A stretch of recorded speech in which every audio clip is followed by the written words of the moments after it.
Welcome to B2B with Randy and Craig, where we discuss the rise, the fall. And the kicking. No. It's Sunday morning. It's a holy day. We're not kicking anything. All right. Welcome. This morning we have special guest, Billy Hazy-Christos from Native Ceuticals. Yes. Billy, welcome. Thanks for having me. Hey, thanks for coming. Yeah. What inspired you to get into CBD? To get out of corporate. So I spent 37 years in corporate as a procurement leader in various companies like the New York Well, what's Mets. procurement? Let's talk about that. So you essentially manage a lot of money, you do all the negotiations, RFPs, RFQs. It's more in the strategic fashion. On purchasing side. On the purchasing side, yeah. Mm-hmm. But it's we can talk a whole show on just procurement. But we don't want to talk about that. Nope, and I don't either. So and that's why you left. I made the decision around 50 years old to get into something new.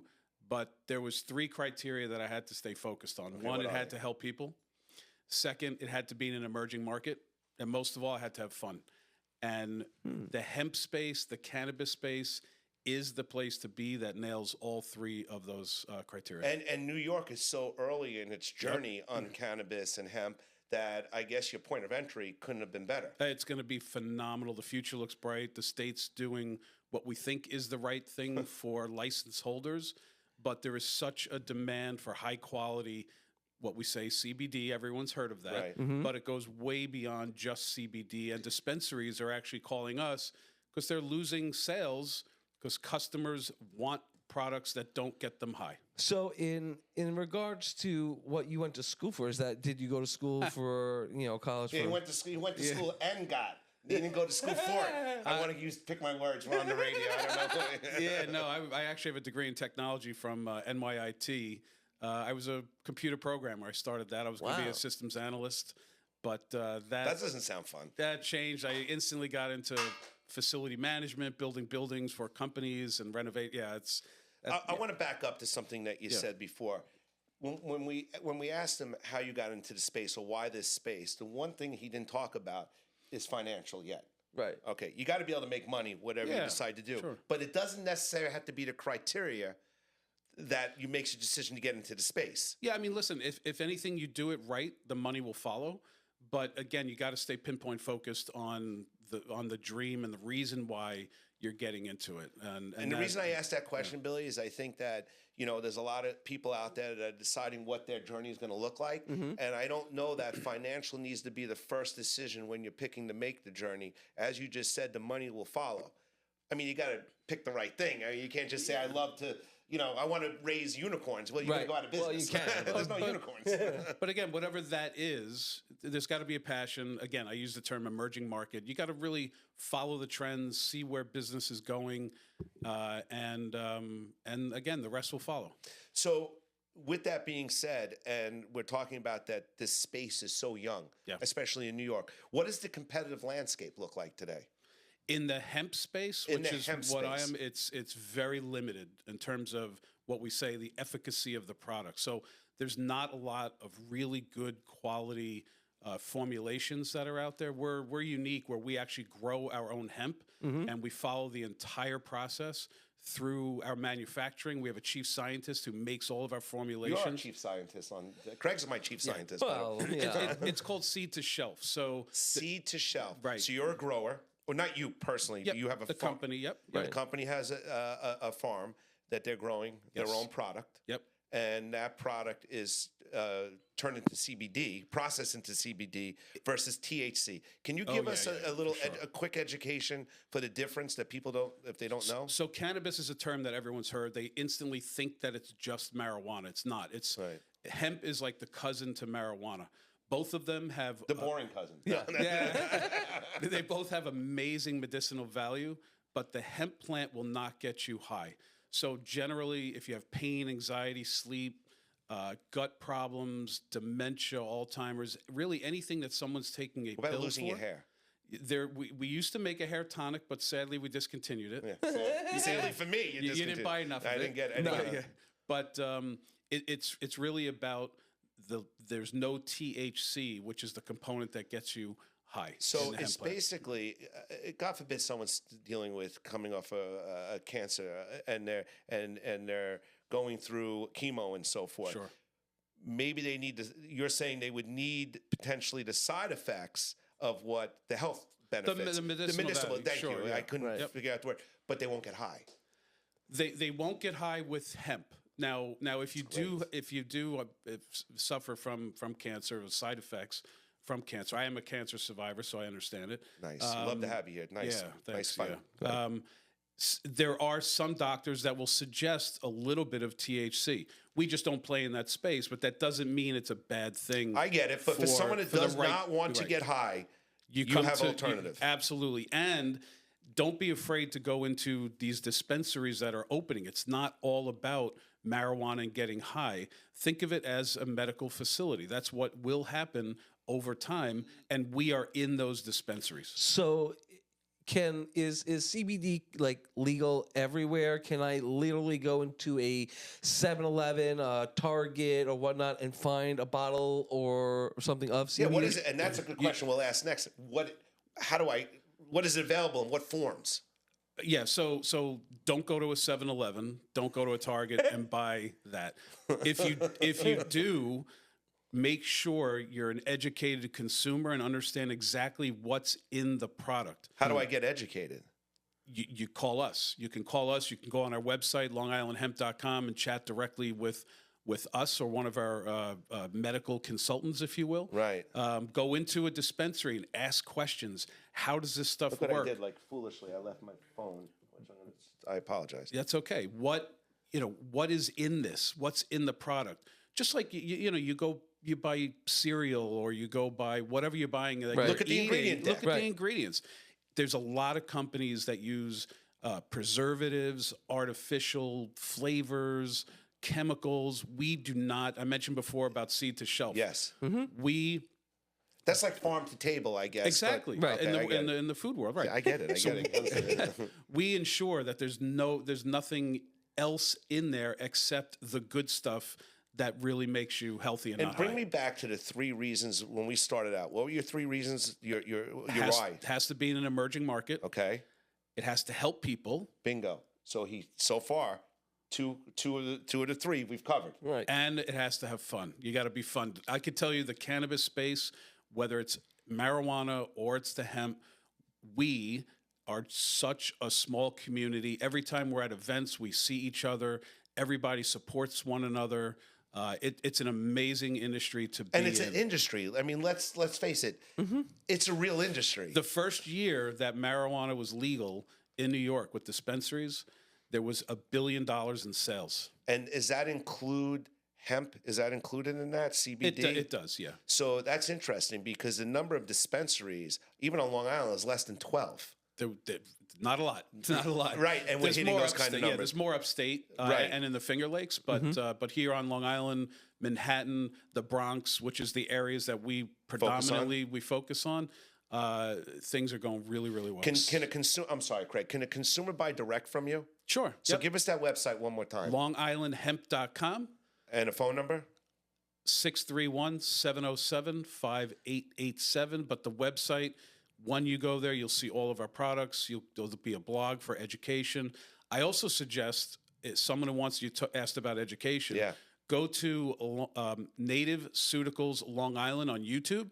It's over 150 videos that you'll hear from customers. You'll hear from me. You'll hear from our chief scientist about why hemp works, and it's a natural alternative to any pills that you might be taking. I got to tell you, I had knee surgery, well, more times I'd like to talk about, but CBD cream, topical cream was unbelievable for me and helped me heal. I had to do my PT. It's not replacing the PT, right? But it really helped me with pain management and so forth. So it's recovery. Recovery. Right. So you brought up a good point. Like there's lotions, you can take it in pill form. Do people smoke CBD as well? You can, sure. It's like an oxymoron, right? It's not, because there are some people that, like, I'd rather see someone smoke CBD than a cigarette, which has like 1,000 unique chemicals in there. Ideally, you're not going to smoke anything. In terms of harmfulness, cigarettes are terrible. Absolutely. Cigars, terrible. Smoking is not great. Vaping is probably the least harmful if you're a smoker and you feel like you need to have that sensation of smoking. But just, again, be careful. A lot of vapes out there have a lot of chemicals in there that are very harmful, cancer-causing.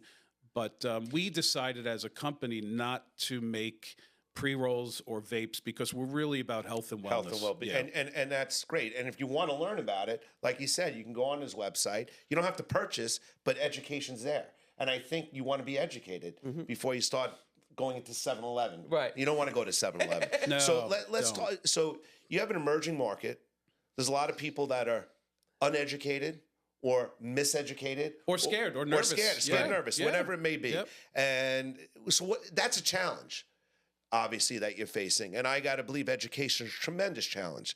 But what's other challenges in this space today that you're finding? Yeah, I mean, you know, it's for me as a business owner, it's about distribution. But in terms of the consumer, as long as they go and use the word education, just learn, read, Google. There's something called this endocannabinoid system that everybody has, and pets, by the way. We also take care of pets. We love pets. But if you learn about this endocannabinoid system, and it's all based on science. It's not Billy from Native Ceuticals sitting here telling you about this stuff. Google it, and then go into a dispensary where you have some of the brightest, we call them bud tenders, but the brightest. I love a bud tender. Yeah, but the brightest people who understand this endocannabinoid system and how it works, and then how the receptors that we have, you know, we all try and find this what's called homeostasis or balance. Yeah. Well, CBD, CBN, CBG, CBC restores that balance in the body when there's something wrong with us. Love it. If you're just tuning in to B2B with Randy and Craig on WBAB 102.3, Apple, Spotify, or wherever you get your podcasts, we are sitting with Billy Hatzichristos from Native Ceuticals. Not bad. Huh? Very impressive. So my question is, my $1 million question that I've stolen from Randy. By the way, usually his questions are not $1 million, like 45 cents. Do I walk out of here with $1 million? No, yes, if you get the answer right. All right, the answer is right. All right. Most likely you're going to walk out with 40 cents. What would you say is the most common misconception about CBD? That it's a drug and that it's going to get someone high. That's it. Yeah. Okay. It's not a drug, and it's not going to get you high. It's not a drug. It's not going to get you high. It has medicinal value. Cannabis has been around for hundreds of years. In different countries, it's been legal. It's medicine. People actually call it their medicine. If you're taking a pill, like it's so easy for people to go to the doctor, and the doctor says, here, take this pill. And you're like, well, okay. Why? Look to That's alternative. True. Yeah. That is true. Go into one of these dispensary partners that we have, which are all over Manhattan, Long Island. Which we can find on your website, I'm sure. You can find a list of them on our website, but you could also call. You can say the number again. Say as much as you can. 631-707-5887. Right. But you can even go on the website, longislandhemp.com, and there's an instant chat feature there. And I actually moderate that chat. Instagram as well as Native Ceuticals LI. So we are all over all the social platforms. Just ask questions. That's terrific. And I'm sure prior to you getting into this industry, and I'm sure prior to you partnering up, I'm going to call it with Native Ceuticals, sure, you asked the questions, you did the diligence, and you were making a career change. So that gives you confidence as well. Yeah. The fact that you made a decision based upon the numbers and what you learned about the company to completely change your lifestyle. I'll tell you, I went through extensive training with our chief scientist, who is a genius when it comes to creating formulations and how this all works. But I got to tell you, I learn a lot from the customers that we serve because they call, they have a problem. I know what to suggest to them. They come back, they report back as to how they're feeling. Love it. We adjust the dosage of it, and then we solve problems. We're solving problems, and I'm learning a lot from those people who do have issues. So how many years has Native Ceuticals been around? 5 years. 5 years. I'm assuming that not everything has gone exactly according to plan. And my co-host here, Randy, loves to say to his wife, by the way, judge me not by my mistakes, but how I fix them, right? Sure. So what's one mistake that had to happen in order for you to be where you are right now? So I started in around 2020. And then, of course, we all know that COVID hit, so that slowed things down. What I didn't do was to time the business to the opening of dispensaries. So I had a retail store in Holbrook back in the day, and I was actually ahead of the curve. So I was open before the dispensaries. Got it. So people were like, well, why? It was still so new. Yeah, why is he here if they're not yet open? So that if I timed it differently, I'm not going to say things would have been better, but I would have been at probably a different spot. Right, right. It makes sense. Yeah. So I'm going to ask you a question. As an entrepreneur, as a businessman, Sure. as somebody who is very diligent prior to pulling any triggers. That's what I'm taking from speaking to you, which I love. Yep. Is there a book that you would recommend somebody starting out there, or they could be in their journey, starting their journey, that you would recommend that can help them inspire, they can get some life lessons? You know what? I'm not going to suggest a book, but what I will suggest is one of the most powerful things that anybody can do in business, in their current business, or if they're looking to make a change, is find a networking group of like-minded people. It comes up a lot. And continue to go with, whether it's weekly, happy hours, breakfast, lunch, dinners. There's a ton of them out there. Agreed. And they join these networking groups because they're thinking about making a change, and you could potentially collaborate together. And the truth is, there's so many different types of networking out there. You can find the flavor that fits your style. You said earlier when Greg asked you the question, how much you've learned from your clients. Yeah. Right, from the consumers, and that's tremendous. Proof of concept and all that stuff. Craig and I always talk about one of the greatest side effects of B2B that we're doing these podcasts are the people sitting on that couch and the life lessons and the business lessons that we've learned. And I got to tell you how many people have reached out to us, whether it be on social media, whether it be my cell phone ringing saying, "Hey, you had so-and-so on there, and oh my God, what a lesson, it inspired me." So, the fact that you're sitting here telling stories about your journey, and I'm sure it was not an easy decision to leave a career that you've built. And I think from earlier, you said you were working with some pretty high-level companies, sexy companies, so I'm sure that wasn't an easy decision to make. No, it wasn't, but I think at some point, for me, it was 50. I started to think about legacy. Like, when my daughter, who's in college now, when she grows up, she's going to say, "Dad was the best procurement guy ever." No, Dad was the best accountant ever. And I don't, that's not what I wanted from me. I wanted to actually build something that my father built awareness of CBD and the benefits. And my dad made people feel better. Yeah, right. I mean, you feel better. It's just an amazing thing when people come to me. I have people coming to me crying because they have a problem. We talk about, we educate, and then 2 weeks later they come back crying because we solved their problem, whatever that might be. That's tremendous. So in the 5 years you've been going at it, did you ever want to call quits? No, like, this is too much. Once. I can't do this. Nope. No, I was going to answer that for you. I was going to say, no way. You're in. I got to tell you, the reach is amazing. I do a lot of speaking engagements, and anyone listening here, if they want me to come and educate their companies, their staff, I'm happy to do that. I did a speech at the Alzheimer's and Dementia Resource Center. The turnout was phenomenal. There's something called CBC, which is another compound out of the plant, and again, this is not Billy talking. This is backed on science. CBC is shown to regenerate brain cells. So you should take some of that. Yeah, I think I'm beyond help at this point. But seriously, I have a gentleman who's caring for his wife who has Alzheimer's, and there's a lot of side effects with that disease, and he's coming back to me weekly and reporting back on how she's doing a little Absolutely bit better. Amazing. And that's what you were talking about earlier. That's exactly the sense of accomplishment. Yeah. And that's something that makes you proud. You can share that with your daughter. It's incredible. Yep. So you're now 5 years into this. Yes. So this is probably a big year, I'm going to guess. And the reason I'm guessing is because of the results we just heard of sales. from New York State. There's a lot of excitement there. So what do you have a scaling strategy now? Do you have a plan how to get this product, this amazing product, your amazing product, because it's not just any product? Yeah, so in terms of scaling our 35 products that we make, it's getting to these dispensaries, telling them what we have, educating them to say, look, you're losing sales because people are going into dispensaries and they're saying, I have this issue, but I can't get high because I'm an air traffic controller or a police officer or something else.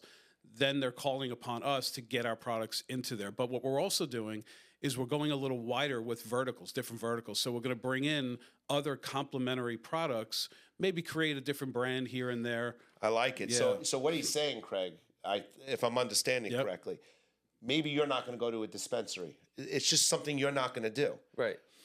But he'll bring the product to you. Let's find different avenues, and maybe it's not the full assortment, but it's very pointed. That's what I'm understanding. Correct. And it could, on our pet line, it could even be go into like the canine shop or go into your local Pet Supplies Plus, whatever that might be. And give me an example why like a hot spot, I'm guessing, right? Your dog is constantly scratching a spot. CBD? Absolutely, yeah. So we have a hotspot treatment for that specifically, and they do that because of anxiety or they have allergies. So same thing if my dog has anxiety to the fireworks. So that's short-term anxiety, and we have pet bites for that, which work phenomenally. That could be fireworks, groomer. Can you make cats nice? I can calm cats down. Yes. Cats kind of walk around giving you the finger all the time. That's my take on cats. How have you seen social media affect the business? Well, I talked earlier about how the cannabis industry is a very small community. I think all of us follow each other on Instagram, and we all respond to each other's posts. Social media is huge. YouTube, I mentioned earlier, which is Native Ceuticals Long Island, over 150 videos on there. So your videos, if I can interrupt, but your social media and your videos are, I'm guessing, and I've seen some, are more educational than salesy. Oh, right? Yeah. No, it's educational. It's all education. It's customer testimonials. You'll see us at events. I sponsored Pep Rocky Motorsports last year, Riverhead Raceway, so you'll see us at the raceway. A lot of good fun showing us that we are supporting the community as much as we possibly can. Yeah. So we're getting near the end of our show, and a couple of takeaways I'm going to talk about. Number one, the entrepreneurial spirit.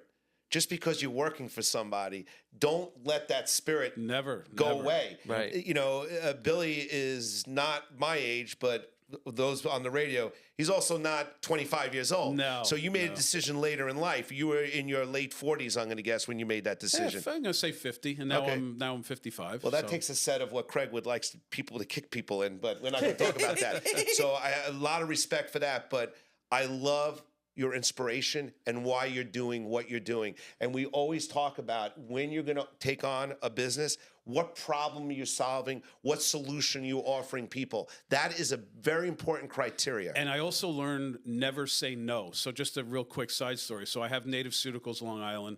Someone asked me in the industry, do you know anyone that does fulfillment services like a 3PL or third-party logistics? I said, I do. And I was like, what? I don't know anything about it. But you learned it. But now I own a 3PL in East Setauket where we take people who sell products online. We take the order from Shopify. We do the pick, pack, process and get it out, and we get it out the door for them. So we'll have to back on to talk about that business. My God, it's but phenomenal, I can see the complement of the two. Yep. But that's an entrepreneur, and I'm going to say one last thing. I do believe at times you have to say no. I remember we had a guest on here, Christina Shaw, taught us that sometimes you need to say no, not for opportunities, but you can't stretch yourself out. Two different no's. Just associate yourself. I never say no, and I find people who are good and help support me in those endeavors, but I never turn an opportunity Love down. it. Yeah. We're going to run out of time. Yep. Most importantly, Craig's going to take us out because he loves this part too. Do it, my man. Well, from B2B with Randy and Craig, that's a wrap. That was the worst terrible throw ever. That was a terrible throw. That was terrible, man.